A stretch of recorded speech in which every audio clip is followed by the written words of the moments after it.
Hello साथियों, नमस्कार। Polytechnic पाठशाला 3.0 में आप सभी का स्वागत है। एग्ज़ाम की डेट आ गई है, 9 तारीख से एग्ज़ाम है। सबसे पहला पेपर जो है आपका ट्रिपल EM का है, उसके बाद आपका मैथ है और उसके बाद शायद आपका जो है EIM सब्जेक्ट का एग्ज़ाम है। ठीक है, तो अब यहाँ पे क्या है, जो इम्पॉर्टेंट क्वेश्चन है उसके बारे मेजरमेंट में जो इम्पॉर्टेंट क्वेश्चन है उसके बारे में हम यहाँ पर क्या करेंगे, डिस्कस करेंगे। आप इन सारे क्वेश्चनों को पढ़ के जाइएगा और मैक्सिमम 99% क्वेश्चन इसमें से क्या हो जाएंगे, फंस जाएंगे। ठीक है, लेकिन यहाँ पर ये समझना ज़रूरी है, आप जब कभी भी पेपर आपके पास आएगा तो क्वेश्चन को आप इंग्लिश में भी पढ़ेंगे, हिंदी में भी पढ़ेंगे। समझ में आया? क्योंकि मैंने जितनी हेडिंग लिखाई है वो सब की सब जो है इंग्लिश में लिखाई है, तो इंग्लिश को आप ज़रूर पलटिएगा। ठीक है, हिंदी में क्या होता है कि इतने कठिन वर्ड हैं और उस कठिन वर्ड को हम यहाँ पे लिखे भी नहीं हैं, लेकिन मैं आपको बता दूं कि क्वेश्चन में है क्या। मैंने जो चीज़ पढ़ाया है वही सारी चीज़ें पूछी गई हैं। ठीक है, और जो बाकी है उसे भी हमें पढ़ाना है, बस 1-2 दिन में वो सब खत्म ही हो जाएगा। ठीक है, जितनी भी चीज़ें हैं सब आपको पढ़ा दी जाएंगी और आगे हो सकता है कि 1-2 दिन के अंतराल पे आपका रिवीजन भी हम करवा देंगे। ठीक है, कि कौन से क्वेश्चन में आपको कैसे क्या करना है, लिखना है। अब यहाँ पे क्या है, जैसे क्वेश्चन है हमारा, चल लौह धारा मापी की संरचना तथा कार्यविधि का वर्णन कीजिए। ठीक है, चल लौह मतलब moving iron ammeter, moving iron ammeter. अब मूविंग आयरन एमीटर इसमें क्या दिया है, इसमें कह रहा है कि चल लौह धारा मापी की संरचना तथा कार्यविधि का वर्णन कीजिए। समझ में आया? तो चल लौह मतलब मूविंग आयरन होगा, तो ये क्या होगा कि जब आप इंग्लिश में देखेंगे तो उसमें मूविंग आयरन लिखा होगा। ठीक है, जिसको हिंदी में क्या हो रही है, प्रॉब्लम हो रही है, नहीं समझ में आ रहा है कि सर क्या बता दिए हैं, क्या नहीं हुआ है। ठीक है, तो वो इंग्लिश में भी पढ़ लेगा, इतना तो आपको पढ़ना ही पड़ेगा, नहीं तो आपको पेपर बढ़िया से नहीं कर पाएंगे, क्योंकि हिंदी में क्वेश्चन लोगों को बहुत कम समझ में आता है, ये जान लीजिए आप। ठीक है, तो यहाँ पे क्या है कि चल लौह धारा मापी। अब देखिए यहाँ पे चल लौह धारा मापी की बात कर रहा है ना, तो इसका क्या मतलब है, मूविंग आयरन टाइप इंस्ट्रूमेंट की संरचना और वर्किंग आपको सब इसमें क्या करना है, लिखना है। चाहे वो अट्रैक्शन टाइप, एक ही लिखिए आप, चाहे अट्रैक्शन टाइप लिखिए, चाहे आप क्या लिखिए, रिपल्सन टाइप लिखिए। समझ में आया? चाहे अट्रैक्शन टाइप लिखिए, चाहे आप क्या लिखिए, रिपल्सन टाइप लिखिए। आप यहाँ पे क्या करिए, मूविंग आयरन पूछा जाएगा, कन्फर्म है, पूछा जाएगा। और क्या कहते हैं, उसका कंस्ट्रक्शन याद कर लीजिए, उसका वर्किंग हमने आपको अच्छे तरीके से लिख के दिया ही है। ठीक है, और उसके बाद उसका एडवांटेज लिख दीजिए कि उसका एडवांटेज क्या है। तो अब क्या है कि ये सारी चीज़ें आप मूविंग आयरन के बारे में आप पढ़ ही लीजिए। ठीक है, उसके बाद उसकी संरचना में क्या क्या चीज़ें उसमें लगी हैं, ये सारी चीज़ें आप उसमें बता दीजिए, हमने आपको अच्छे तरीके से बताया है। तो यहाँ पर क्या है कि चल लौह धारा मापी की संरचना का मतलब यही है कि उसमें कितने पार्ट लगे हैं। समझ में आया? उसमें कितने पार्ट लगे हैं, किन किन पार्टों से वो मिलकर बना है। और कार्यविधि का मतलब कैसे वो क्या कर रहा है, वर्क कर रहा है। जब आप कार्यविधि लिखेंगे तो थोड़ा डिफ्लेक्टिंग तार का उसमें फार्मूला भी लिख दीजिएगा, मत डेरिवेट कीजिएगा, पूरा डेरिवेट करने की ज़रूरत नहीं है, केवल उसका डिफ्लेक्टिंग तार का फार्मूला ही आप क्या कर दीजिएगा, लिख दीजिएगा। समझ में आया? वैसे तो मूविंग आयरन टाइप में बहुत ज़्यादा कुछ नहीं है। अब मूविंग आयरन टाइप में क्वेश्चन क्या पूछ सकता है, उसकी कार्यविधि पूछ सकता है, उसकी संरचना पूछ सकता है, उसमें डिफ्लेक्टिंग तार का आपको कार्यविधि में ही क्या करना पड़ेगा, लिखना पड़ेगा। समझ में आया? कौन कौन सी कंट्रोलिंग सिस्टम यूज होता है, कौन नहीं यूज होता है, ये सारी चीज़ें उसमें आपको क्या करनी पड़ेंगी, लिखनी पड़ेंगी। ठीक है, तो कुल मिलाकर मेरा ये कहने का मतलब है कि मूविंग आयरन टाइप इंस्ट्रूमेंट को आप बहुत अच्छे तरीके से तैयार कर लीजिए, उसमें से कोई भी क्वेश्चन पुटअप किया जा सकता है। समझ में आया? मूविंग आयरन टाइप इंस्ट्रूमेंट, उसका वर्किंग याद कर लीजिए, उसकी संरचना याद कर लीजिए, उसकी संरचना हमें कैसी बनानी है, ये चीज़ आप बढ़िया तरीके से वहाँ पर अपने कॉपी पे प्रैक्टिस कर लीजिए कि हमें वहाँ पर कैसे क्या करना है, बनाना है। यहाँ पर क्या है, मेजरमेंट में लोगों को नंबर इसलिए कम मिलता है क्योंकि वो फिगर सही से नहीं बनाते हैं। यहाँ पर फिगर बनाना बहुत ही ज़्यादा ज़रूरी है, फिगर को सही से बनाना बहुत ही ज़्यादा ज़रूरी है। हालांकि अब जैसे मूविंग आयरन में हमने जो फिगर बना करके आपको दिखाया है, आप वही बना दीजिए, लेकिन सारी चीज़ों को उसमें रिप्रेजेंट कीजिए, सारी चीज़ों को उसमें लिखिए कि ये आपका पॉइंटर है, ये आपकी कॉइल है। समझ में आया? ये आपका ग्रेविटी कंट्रोल सिस्टम है, ये आपका स्प्रिंग कंट्रोल सिस्टम है। तो ये सारी चीज़ें वहाँ पर रिप्रेजेंट करना ज़रूरी है फिगर में। ठीक है, तो फिगर बनाना बहुत ही ज़्यादा ज़रूरी है आपको। अब यहाँ पे क्या है, जैसे हमने बताया था कि रिजोल्यूशन क्या होता है, एक्यूरेसी क्या होता है। ठीक है, रिजोल्यूशन, एक्यूरेसी, प्रिसीजन, सेंसिटिविटी, इसका डिफिनीशन कन्फर्म है, पूछा जाएगा। ये क्वेश्चन तो लगभग हर साल ही पूछा जाता है, तो आप समझ के चलिए, तो इसका तो आना ही आना है। ठीक है, तो ये जो 4 डिफिनीशन है इसे आप अच्छे तरीके से क्या कर लीजिएगा, पढ़ लीजिएगा। और रिजोल्यूशन, एक्यूरेसी, प्रिसीजन, सेंसिटिविटी का फार्मूला वगैरह आप लिख देंगे बढ़िया तरीके से, तो ये 2-2 नंबर में क्या किया जाता है, पूछा जाता है। ठीक है, अब ये जो रिजोल्यूशन है, सेंसिटिविटी है, प्रिसीजन है, आप इंग्लिश में इसको देख कर लिखिएगा। ठीक है, क्वेश्चन नंबर इंग्लिश का डालिएगा। ठीक है, क्वेश्चन नंबर आप किसका डालिएगा, इंग्लिश का डालिएगा। इंग्लिश के पेपर को आप अच्छे तरीके से देख लीजिएगा। अब परिशुद्धता, एक्यूरेसी मतलब क्या होता है, यथार्थता होती है। ठीक है, अब प्रिसीजन मतलब क्या होता है, परिशुद्धता। तो कहने का मतलब इसमें मिस्टेक हो जाता है, कभी कभार एग्जाम में भी गलती कर देता है कि क्या पूछ रहा है। अब प्रिसीजन के स्थान पे यथार्थता लिख देता है और एक्यूरेसी के स्थान पर परिशुद्धता लिख देता है, तो ये मिस्टेक हो जाता है। तो आप केवल इंग्लिश को यहाँ पर देखिए। ठीक है, अब यहाँ पे क्या है, रिजोल्यूशन, एक्यूरेसी, प्रिसीजन, सेंसिटिविटी, ये दोनों क्वेश्चन इंपॉर्टेंट हैं। आगे यहाँ पे जितने क्वेश्चन लिखे गए हैं सब इंपॉर्टेंट हैं, और मैं आपको बता दे रहा हूँ कि 99% क्वेश्चन इसी से ही पूछे जाएंगे। बस आपको याद करके जाना है। ये बहुत छोटा टॉपिक नहीं है, आपको लग रहा होगा कि ये छोटा टॉपिक है, लेकिन छोटा टॉपिक नहीं है। ठीक है, अब क्या है, इंडिकेटिंग, इंटीग्रेटिंग और रिकॉर्डिंग टाइप इंस्ट्रूमेंट। अब इंडिकेटिंग को हिंदी में लिखा है, उसमें संकेतन टाइप, संकेतन बोलेगा। इंटीग्रेटिंग का मतलब है कि समाकलन, इंटीग्रेटिंग को क्या बोलते हैं, समाकलन। रिकॉर्डिंग का मतलब रिकॉर्ड करने से रिलेटेड है। ठीक है, तो ये तीनों का डिफिनीशन देना है, और डिफिनीशन के साथ साथ इसका एक एग्जाम्पल भी क्या करना है, लिखना है।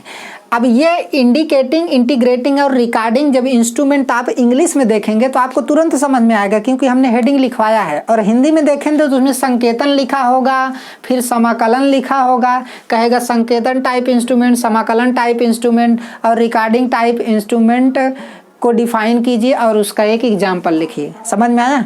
तो आप हिंदी में भी ऐसे देख सकते हैं, कोई दिक्कत नहीं है। सरन बुक आती है जो है, उसमें क्या है, क्वेश्चन दिया गया है। ठीक है, उसमें क्वेश्चन दिए गए हैं, उसमें हिंदी में क्वेश्चन दिए गए हैं, तो आप उसको भी देख सकते हैं। लेकिन ये क्वेश्चन का ये जो क्राइटेरिया है, इसे आपको देख कर जाना है। ठीक है, यहाँ पर इंडिकेटिंग, इंटीग्रेटिंग, रिकॉर्डिंग ये चीज़ तो हमने आपको शुरू में ही बताया है। शुरू में हमने डिफिनीशन इसको पढ़ा दिया है, और उसके बाद हमने एग्जाम्पल भी इसको क्या कर दिया है, अच्छे तरीके से बता दिया है। हमने इसको भी पढ़ाया, इसको भी पढ़ाया, और इसको भी हमने क्या किया है, पढ़ाया है। एनर्जी मीटर में होने वाले एरर। अब जो देखिए, एक क्वेश्चन क्या है, जो इंटीग्रेटिंग टाइप इंस्ट्रूमेंट होते हैं वो एनर्जी मीटर होता है। एनर्जी मीटर, तो एनर्जी मीटर ना कह करके वो कह देगा कि इंटीग्रेटिंग टाइप इंस्ट्रूमेंट की संरचना तथा कार्यविधि बताइए। समझ में आया? तो इस तरीके से क्वेश्चन पूछ सकता है, क्योंकि एनर्जी मीटर कौन सा इंस्ट्रूमेंट है, एक इंटीग्रेटिंग टाइप इंस्ट्रूमेंट है। तो वो क्वेश्चन में कह देगा कि इंटीग्रेटिंग टाइप इंस्ट्रूमेंट का वर्णन कीजिए। तो क्या करेंगे आप एनर्जी मीटर का पूरा वर्णन कर देंगे। समझ में आया? आप एनर्जी मीटर का क्या कर देंगे, पूरा वर्णन कर देंगे, क्योंकि इंटीग्रेटिंग टाइप इंस्ट्रूमेंट जो है वो इंडक्शन टाइप एनर्जी मीटर ही है। एनर्जी मीटर जो होता है वो इंटीग्रेटिंग टाइप इंस्ट्रूमेंट ही होता है। तो अगर क्वेश्चन एनर्जी मीटर पूछ दे रहा है तब तो बहुत अच्छी बात है।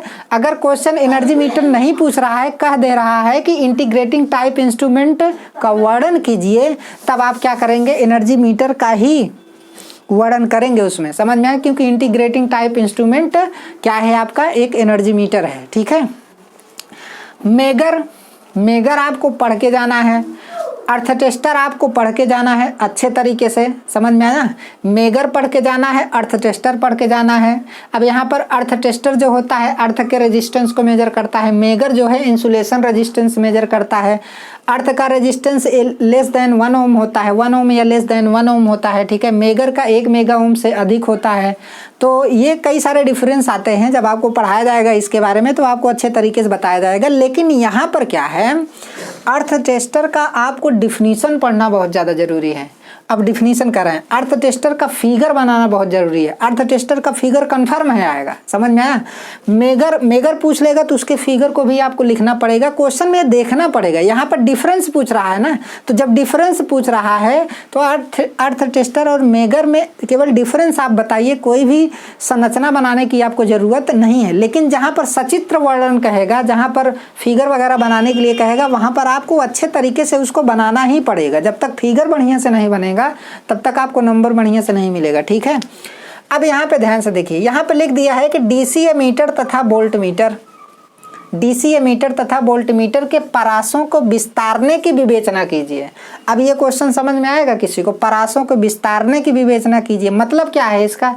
इसका ये मतलब है, अब देखिए डीसी एमीटर बोल रहा है, आपको पता है कि केवल एक ऐसा इंस्ट्रूमेंट है जो डीसी के केस में हमने पढ़ाया है, ठीक है। पीएमएमसी इंस्ट्रूमेंट को हम एमीटर और वोल्ट मीटर के रूप में यूज करते हैं और डीसी के करंट और वोल्टेज को क्या करता है? मेजर करता है। तो जब करंट मेजर करेगा तो एमीटर होगा, डीसी एमीटर होगा, और जब वोल्टेज मेजर करेगा तो डीसी वोल्ट मीटर होगा। तो यहाँ पर डीसी एमीटर और वोल्ट मीटर बोल रहा है, इसका क्या मतलब है? इसका मतलब है कि ये पीएमएमसी की बात कर रहा है। किसकी बात कर रहा है? पीएमएमसी की, permanent magnet moving coil instrument, उसकी बात कर रहा है। अब यहाँ पर परासों को विस्तारने, परासों को विस्तारने का मतलब है कि उसकी रेंज को बढ़ाना। मतलब पीएमएमसी इंस्ट्रूमेंट जो हमारा है, पीएमएमसी इंस्ट्रूमेंट के द्वारा हम एमीटर और वोल्ट मीटर डिजाइन करते हैं, तो उसकी परासों को हम कैसे बढ़ाएंगे? मतलब उसकी रेंज को कैसे बढ़ाएंगे, उसकी रेंज को कैसे एक्सटेंस करेंगे? समझ में आया?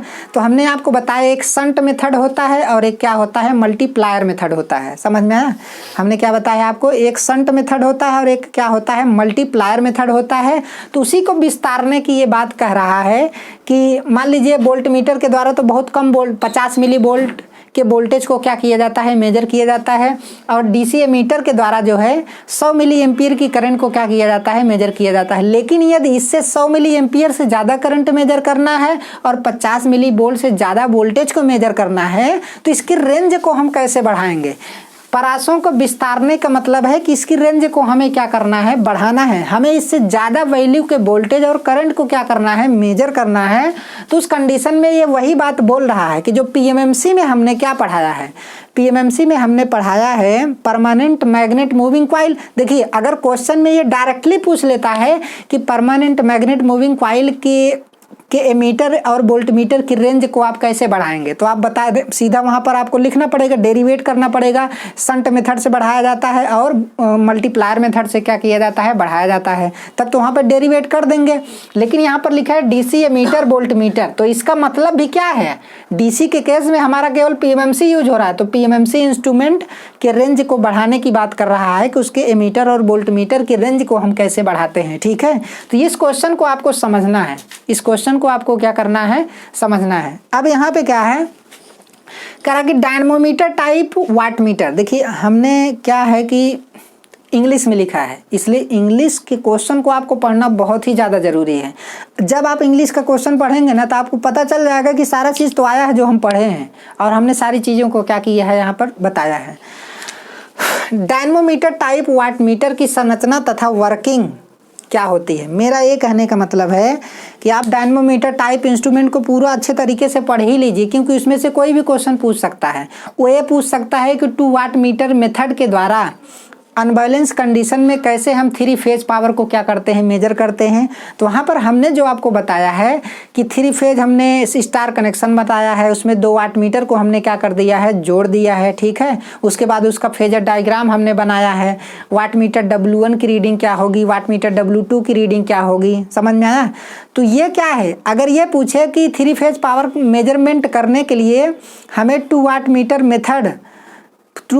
मेथड के द्वारा हमें क्या करना है? 3 फेज पावर का क्या करना है? मेजरमेंट करना है। किसके द्वारा? डायनमोमीटर टाइप इंस्ट्रूमेंट के द्वारा। समझ में आया? तो वहां पर हमें वो बताना पड़ेगा। अगर पावर का मेजरमेंट करने की बात तो नहीं कर रहा है तो आप उसकी संरचना बना दीजिए, जैसा कि हमने फिगर बनाया है, 2 फिगर हमने बनवाए हैं, तो उसमें उसकी संरचना बना दीजिए, थोड़ा उसे डिफाइन कर दीजिए कि उसमें क्या क्या यूज होता है, क्या क्या नहीं यूज होता है, उसके संरचना के बारे में बता दीजिए, थोड़ा कार्यविधि के बारे में बता दीजिए। कार्यविधि का मतलब है कि डिफ्लेक्टिंग टार्क वगैरह बारे में उसमें क्या करना है? आपको बताना है। ठीक है, बस यही इतना आपको करना है। तो डायनमोमीटर टाइप इंस्ट्रूमेंट को आप अच्छे तरीके से याद ही कर लीजिए, समझ में आए? जैसे मूविंग आयरन टाइप हो गया, पीएमएमसी हो गया, डायनमोमीटर टाइप इंस्ट्रूमेंट हो गया, ये तो कंफर्म है कि आना है। समझ में आए? ये क्या है? कंफर्म है कि इसमें से क्वेश्चन आना ही आना है। और ये सब तीनों में से क्वेश्चन क्या किया जाएगा? पूछा जाएगा। और शुरू में जो हमने एक्यूरेसी पढ़ाया है, प्रिसीजन पढ़ाया है, सेंसिटिविटी पढ़ाया है, समझ में आया? ये सारी चीज़ें आप लोग अच्छे तरीके से पढ़ लीजिए। और शुरू में हमने कि इंडिकेटिंग मतलब जो इंस्ट्रूमेंट होते हैं, मतलब इंडिकेटिंग इंस्ट्रूमेंट जो होते हैं उसमें 3 फोर्स लगते हैं। एक डैम्पिंग फोर्स होता है, एक कंट्रोलिंग टार्क होता है और एक डिफ्लेक्टिंग टार्क होता है। ये 3 फोर्स हैं, समझ में आया। तो इन तीनों फोर्सों के बारे में हमें अच्छे तरीके से उसका डिफिनीशन दे करके उसके फिगर को बनाना है। स्प्रिंग कंट्रोल कैसे देते हैं, समझ में आया, और ग्रेविटी कंट्रोल सिस्टम कैसे देते हैं, इन सारे चीज़ों को फिगर को आपको अच्छे तरीके से क्या करना है, बनाना है। ठीक है, ये चीज़ें भी आपको क्या होनी चाहिए, याद होनी चाहिए।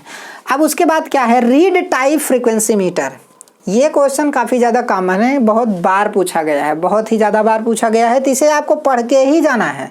तो रीड टाइप फ्रीक्वेंसी मीटर को हम आपको अच्छे तरीके से पढ़ा के मतलब बताएंगे कि क्या क्या उसमें लिखना है, लेकिन क्वेश्चन को आप जान लीजिए, क्वेश्चन को जानना जरूरी है। रीड टाइप फ्रीक्वेंसी मीटर, उसमें लिखेगा है कि रीड प्रकार के फ्रीक्वेंसी मीटर का सचित्र वर्णन कीजिए, समझ में आया, तो उसमें ऐसे लिखेगा। तो ये रीड टाइप क्या है, एक कॉमन क्वेश्चन है, मतलब ये ज़्यादातर क्या किया जाता है, पूछा ही जाता है, इसलिए इसको भी आपको याद करके ही जाना है, समझ में आया। एनर्जी मीटर या इंटीग्रेटिंग टाइप इंस्ट्रूमेंट, अभी हमने बताया था ना कि जो हमारा एनर्जी मीटर होता है ना, एनर्जी मीटर एक प्रकार का क्या है, इंटीग्रेटिंग टाइप इंस्ट्रूमेंट होता है। तो क्वेश्चन एक बार पूछा है एनर्जी मीटर, कई बार पूछा है एनर्जी मीटर, लेकिन एनर्जी मीटर के स्थान पर वो क्वेश्चन ये भी पूछ सकता है कि एक इंटीग्रेटिंग टाइप इंस्ट्रूमेंट की संरचना तथा कार्यविधि बताइए, समझ में आया, या फिर उससे एनर्जी कैसे जो है मेजर की जाती है।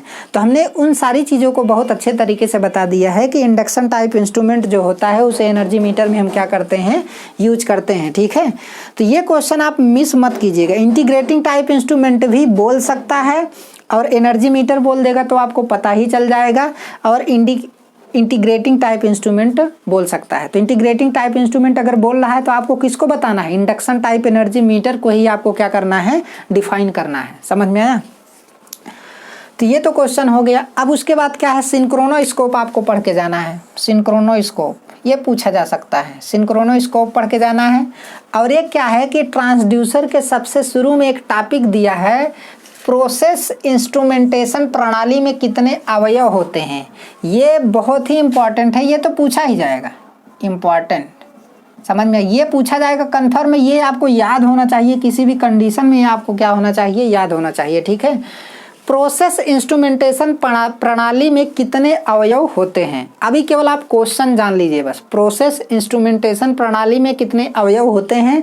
मैंने इसको पढ़ाया नहीं है, लेकिन आप पढ़ सकते हैं। शरण में ये क्वेश्चन दिया है, उसे अच्छे तरीके से पढ़ लीजिएगा। जरूरी नहीं है कि सब चीज़ आपको क्या किया जाए, पढ़ाया जाए। ठीक है, अब यहाँ पे क्या है, CRO का चित्र, कार्य और यूज बताइए। CRO का चित्र आपको छापना पड़ेगा, उसका कार्य बताना पड़ेगा, उसका यूज बताना पड़ेगा। ठीक है, ये क्वेश्चन भी कॉमन है, बहुत बार पूछा गया है और आ भी सकता है। ठीक है, अब यहाँ पे क्या है, केल्विन डबल ब्रिज पढ़ के जाइए, वेन ब्रिज पढ़ के जाइए, शियरिंग ब्रिज पढ़ के जाइए। अब देखिए, आप इन तीनों को पढ़ के ही जाइए, समझ में। वैसे तो हमने कई सारा ब्रिज बता दिया है, लेकिन हम ये नहीं कह रहे हैं कि आप उन सभी ब्रिजों को मत पढ़िए, आप पढ़िए, लेकिन ये जो ब्रिज है इसे अच्छे तरीके से पढ़ के जाइए। इसे आप क्या करिए, अच्छे तरीके से पढ़ के जाइए, क्योंकि इसमें से क्वेश्चन एक जरूर पूछा जा सकता है, 1 या 2 क्वेश्चन जरूर पूछ लिया जाता है। ठीक है, तो ये तीनों तो याद ही होने चाहिए, कन्फर्म है, लेकिन 1-2 और आप याद कर लेंगे तो कोई दिक्कत नहीं है, हम ये नहीं कर रहे हैं, लेकिन इन तीनों को आपको पढ़ के ही जाना है। अब जैसे चल लौह में इरर होता है, जैसे मूविंग आयरन टाइप इंस्ट्रूमेंट में क्या होता है, इरर। हमने आपको बताया है कि उसमें क्या क्या इरर होता है।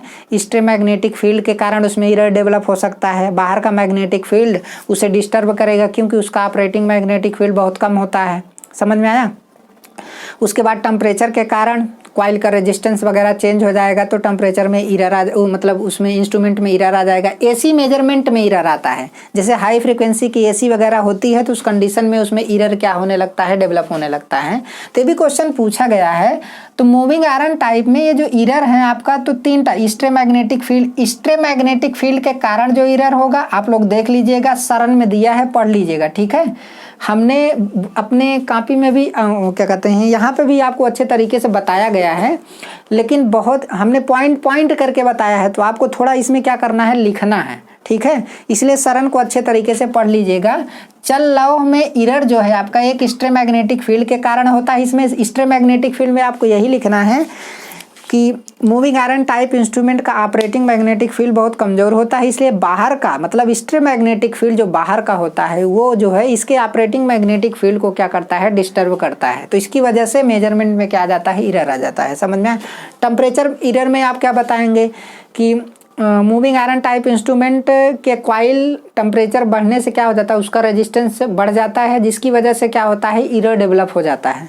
और क्या है एसी मेजरमेंट में, एसी मेजरमेंट में क्या है कि ये केवल जैसे मान लीजिए पावर फ्रीक्वेंसी पर ही करंट को क्या करता है, अच्छे तरीके से मेजर करता है, लेकिन फ्रीक्वेंसी बहुत ही ज़्यादा जब चेंज होगी तो उस कंडीशन में अच्छे से मेजरमेंट नहीं कर पाता है। और एसी मेजरमेंट में क्या होता है कि क्या कहते हैं, हिस्टेरेसिस लॉस वगैरह होता है। मूविंग आयरन टाइप इंस्ट्रूमेंट में हिस्टेरेसिस लॉस वगैरह हो जाता है। ठीक है, अब क्या है difference between ammeter and volt meter.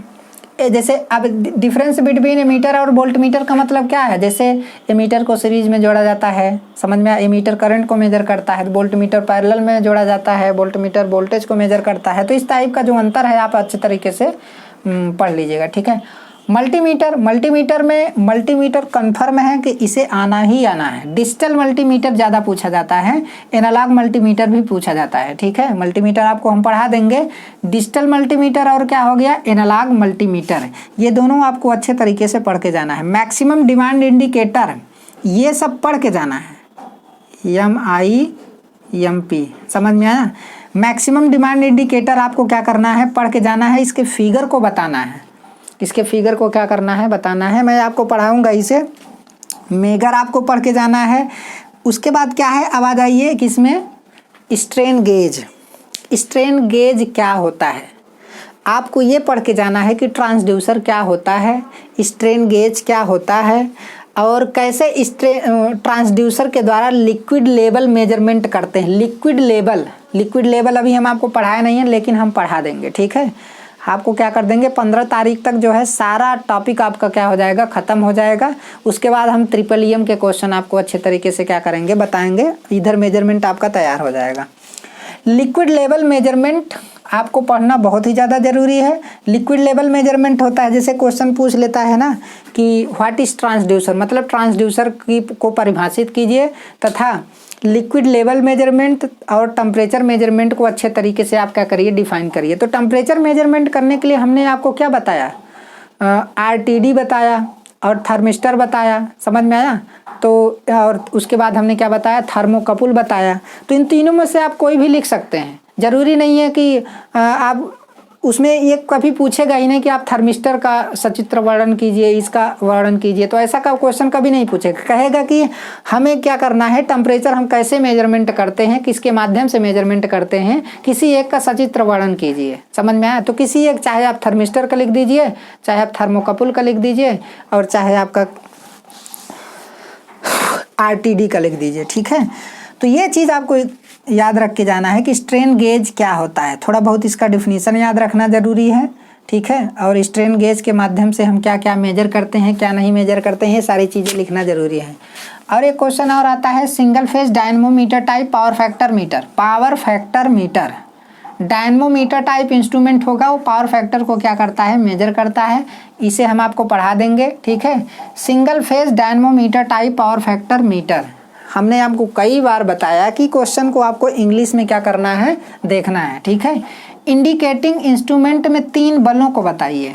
देखिए, संकेतन इंस्ट्रूमेंट, संकेतन उपयंत्रों में 3 बलों को बताइए। 3 बल कौन कौन से हैं, एक डिफ्लेक्टिंग टार्क है, एक कंट्रोलिंग टार्क है, और एक क्या है, डैम्पिंग टार्क है। समझ में आया।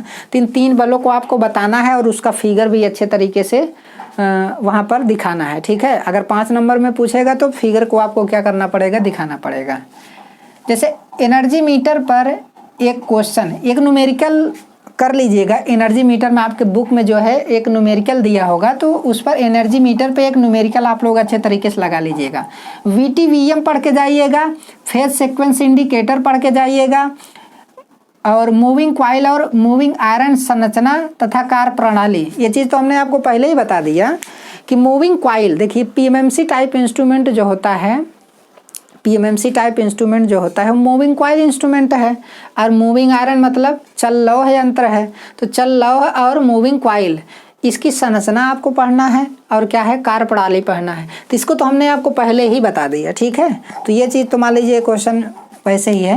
उसके बाद CTPT आपका करंट ट्रांसफार्मर, ये क्या है पोटेंशियल ट्रांसफार्मर, ये वोल्टेज को मेजर करता है, करंट को मेजर करता है, ठीक है। डिजिटल एनर्जी मीटर, आजकल ये क्वेश्चन बहुत ज़्यादा हाईलाइटेड है, बहुत ही ज़्यादा क्या किया जाता है, पूछा जाता है, ठीक है। डिजिटल एनर्जी मीटर, इसका बहुत ही बड़ा फिगर है, शायद आप इसको ना याद कर पाएँ, बहुत ही मुश्किल है, क्योंकि 10 बार जब तक कॉपी में आप बनाएंगे नहीं, उसके पॉइंट को आप याद नहीं करेंगे, तब तक ये याद ही नहीं होगा, ठीक है।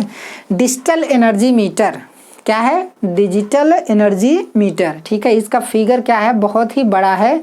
तो वो आपके ऊपर है कि जैसे होता नहीं कि अगर एक क्वेश्चन में 3 क्वेश्चन पूछा गया है तो 2 करने होते हैं, एक आपको छोड़ देना पड़ता है, लेकिन हम ये कहेंगे कि ये तो पूछा ही जाएगा, डिजिटल एनर्जी मीटर, समझ में आया।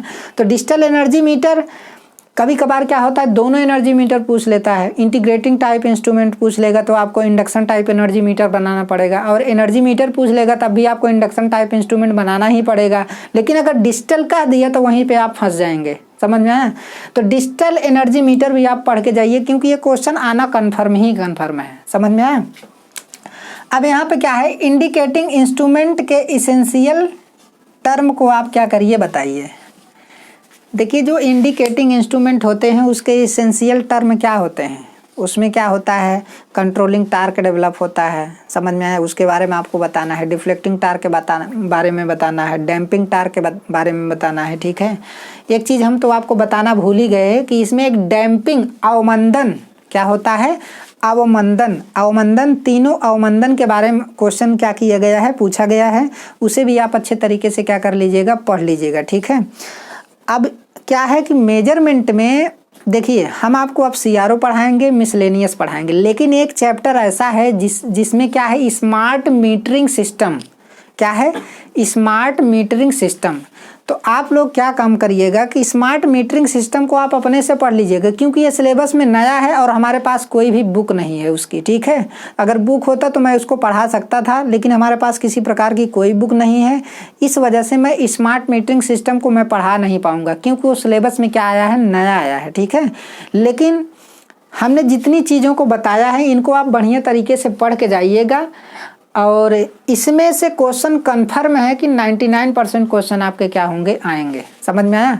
तो जैसे जैसे मैंने बताया है, लेक्चर को 1 बार 2 बार देखिएगा, क्वेश्चन को इंग्लिश और हिंदी दोनों में पहचानिएगा, समझ में आया। हेडिंग हमने इंग्लिश में लिखवाया है, इसलिए यहाँ पर हमने थोड़ा इंग्लिश में ही बताया है, ठीक है। तो इंग्लिश में थोड़ा आप देखिए, देखेंगे, पढ़ेंगे, समझेंगे, वर्किंग लिखा होगा तो आपको समझ जाइए कि वर्किंग इसकी लिखनी है, कंस्ट्रक्शन लिखा होगा तो समझ जाइए उसमें संरचना हमें क्या करना है, लिखना है। तब इतना तो आपको समझना ही पड़ेगा, ठीक है, तभी तो पेपर बढ़िया से हो पाएगा।